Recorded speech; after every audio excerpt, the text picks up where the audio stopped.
বিএনপির ভারপ্রাপ্ত চেয়ারম্যান তারেক রহমান দেশে ফিরে থাকার জন্য বাড়ি ভাড়া খুঁজছেন বলে জানিয়েছেন বিএনপির চেয়ারপারসনের উপদেষ্টা আব্দুস সালাম। গত রবিবার ১০ আগস্ট রাজশাহীর পাঠানপাড়া এলাকায় বিএনপির দ্বিবার্ষিক সম্মেলনে দেয়া বক্তব্যে তিনি একথা বলেন। এই সম্মেলনে প্রধান অতিথি হিসেবে ভার্চুয়ালি যুক্ত ছিলেন তারেক রহমান।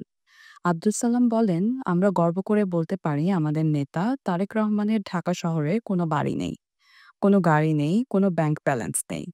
উনি দেশে আসবেন, কোথায় থাকবেন সেটার জন্য ভাড়া বাড়ি খুঁজছেন।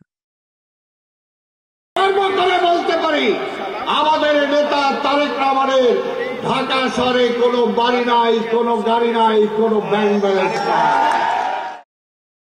৫ আগস্টের পরের পরিস্থিতির দিকে ইঙ্গিত করে তিনি বলেন, আমাদের নেতার এক নির্দেশে সারা দেশ ঠান্ডা হয়ে গিয়েছিল। তা না হলে যে আগুন আমাদের বুকে জ্বলেছিল সে আগুন দিয়ে সারা বাংলাদেশের আওয়ামী লীগের ঘরবাড়ি আগুনে জ্বলজ্বল করে জ্বলে উঠত। কিন্তু আমাদের নেতা প্রমাণ করেছেন তিনি দলের নেতা নন, শুধু তিনি দেশের নেতা।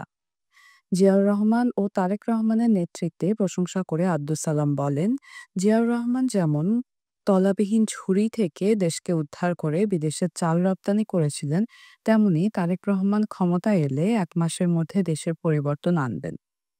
আগামী নির্বাচনে বাংলাদেশের রাষ্ট্র ক্ষমতা যখন তারেক রহমান আসবেন, ১ মাসের মধ্যে তার বাবার মতো এই দেশকে তিনি পরিবর্তন করে দেবেন।